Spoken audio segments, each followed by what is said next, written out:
Javlja nam se Sandra Lacković. Sandra, čime to Pelješčani privlače sve više turista? Nalazimo se iznad Orebića na Vidikovcu kojeg obavezno posjeti svaki turist.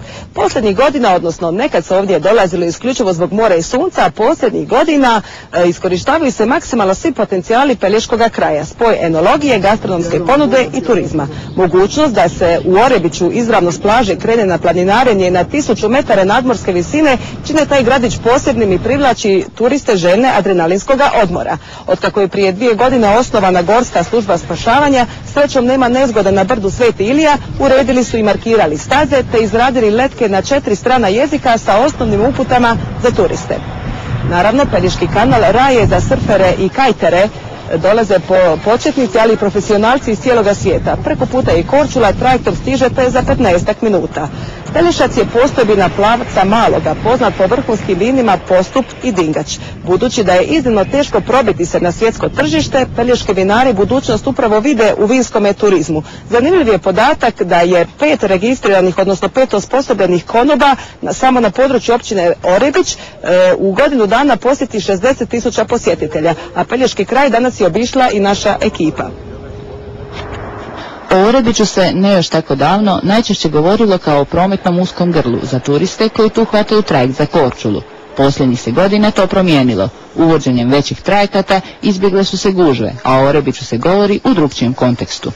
Ostvarujemo puno bolje rezultate nego do sadašnjih godina, tako da nam je trenutni rast oko 6,5% u broju noćenja, što bi, ako se taj trend nastavi do kraja ove sezone, trebali bi dostići broj 600.000 noćenja, što nismo dostigli nijedne godine do sada. Prišli smo zarad lijepe obale. Došli smo zbog lijepe obale, plaže. Cijene su prihvatljive ovdje, more je lijepo. More je lijepo. I dok je Orebić najčešće obiteljsko odredište, njegova bliža okolica, uvale Perna i Viganj, nude zanimljive sadržaje ljubiteljima aktivnog odmora. Surferi, kajteri, planinari ili biciklisti, početnici ili profesionalci ovdje uživaju. Pa ja tu dolazim svako ljeto već 12 godina, jer ima lijepo vrijeme tu, čisto more i ima super vjetar. I tako puno prilike za kajtanje i za surfanje. Jeste li prvi put ovdje? Ne, mislim 10 ili tako nešto.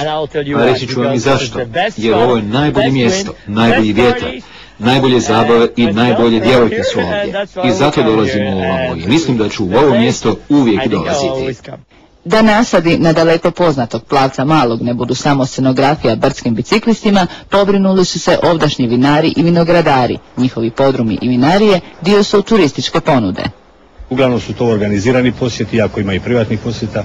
Napravi se jedna kratka degustacija, oni se tu upoznaju sa vinom, nešto i kupe i tako.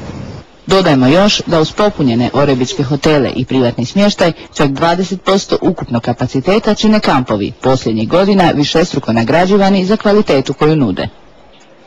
A s Pelješca